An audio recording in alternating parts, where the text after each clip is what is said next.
इमरान साहब, जो ख़बरें पाकिस्तान से यहाँ तक पहुँचती हैं उससे पता चलता है कि आजकल नौजवानों को बहुत उपदेश देते हैं, प्रीच करते हैं कैसे फैमिली वैल्यूज़ पर ध्यान देना चाहिए। ये बात सही है?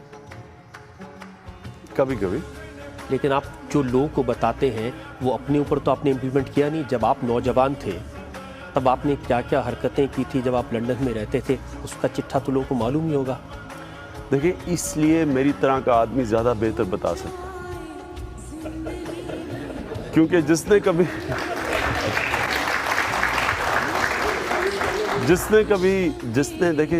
कभी ना मगरिब देखा हो, ना उसने किसी फेज़ से गुजरा हो, वो कैसे लोगों को बता सकता है। मेरी तरह का आदमी जिसने सारे फेजेस देखे, जिसने मगरिब के कल्चर को बड़े करीब से देखा, जो मगरिब में अपनाया गया, और जिसने फिर दो कल्चर को एनालाइज किया, उनकी ताकत देखी, उनकी कमज़ोरियाँ देखी, तो मेरी तरह का आदमी ज़्यादा क्वालिफाइड है नौजवानों को बताने के लिए कि उनको किस चीज़ से बचना चाहिए, किस चीज़ के ऊपर गौर करना चाहिए।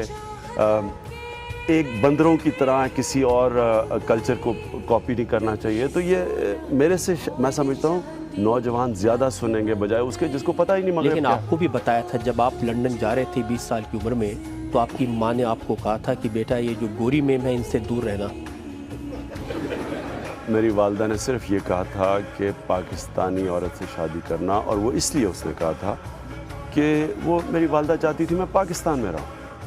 उनको ये ख़तरा था कि अगर मैं इंग्लैंड में शादी करता हूँ तो मैं अपना मुल्क छोड़ के इंग्लैंड इसलिए चला जाऊँगा क्योंकि मेरी बीवी पाकिस्तान में नहीं रह सकेगी। लेकिन हुआ ये कि हर रोज़ आपका जो घर है वो डिस्कोथीक बन गया था, एक तरह का लिविंग रूम। वहीं रहते थे, जो टी शर्ट पहनते थे उस पर लिखा होता था big boys play at night. मेरा कभी भी मेरा लिविंग रूम डिस्कोटेक कभी भी नहीं बना। और big boys play at night की टी शर्ट, वो असल में हम उन दिनों में वर्ल्ड सीरीज़ क्रिकेट खेलते थे कैरी पैकर की ऑस्ट्रेलिया में, वो हमें सबको उन्होंने वो नाइट क्रिकेट को प्रमोट करने के लिए उन्होंने टी शर्ट्स दी। लेकिन बहुत सारी ऐसी हरकतें थी जो टी शर्ट पर लिखी नहीं होती थी। देखिए, ये तो अब आपका जो इमेजिनेशन है ये ज़्यादा आगे जा रहा है। जो भी हरकतें होंगी, कोई ऐसी, मैं एक नॉर्मल अपने ज़माने का नौजवान था और कभी अपने आप को ये नहीं समझा कि जो मैं कोई प्ले बॉय हूँ या ये मीडिया में। लेकिन आपकी मजबूरी होती है, आप मीडिया में आपको प्रोजेक्ट करना होता है, आपको चैनल्स अपने लोगों को दिखानी होती हैं, अखबार बेचने होते हैं। ये खबरें छपती थी, आपको बहुत मज़ा आता था। मैं ये देखो, ये मैं कभी नहीं कहता कि मैं फरिश्ता था, लेकिन मैं कुछ तो माना वो नहीं कुछ तो माना जी। बहुत सारे नाम आपके साथ ब्रिटिश मीडिया ने जोड़े थे, बहुत लंबी लिस्ट है। एमा सार्जेंट का नाम आपके साथ जुड़ा, लुलू ब्लेकर का नाम आपके साथ जुड़ा, सूसन का नाम आपके साथ जुड़ा, गोल्डी हॉर्न फिल्म स्टार का नाम आपके साथ जुड़ा, मेरी हल्किन का नाम आपके साथ जुड़ा। आपको याद आ रहे होंगे कि करके ये सब। लिजा कैम्बेल का नाम आपके साथ जुड़ा, टीवी स्टार अनास्टेसिया कुक, एमटीवी की क्रिस्टीन बेकर। अब कुछ तो सच होगा अगर इतने सारे नाम दिए हैं तो। ये तो भी आपने थोड़े गिने हैं।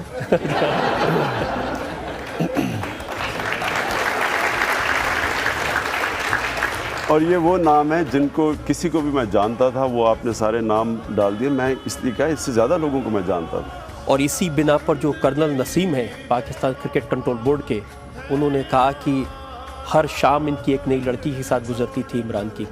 ये कर्नल नसीम अपनी फैंटेसीज मेरे ज़रिए रहने की कोशिश कर रहे थे। उनकी ये फैंटेसी होगी, इसमें सच्चाई नहीं है। कोई और ठोस, कोई सही इल्ज़ाम लगाएं, क्या इल्ज़ाम लगाएं?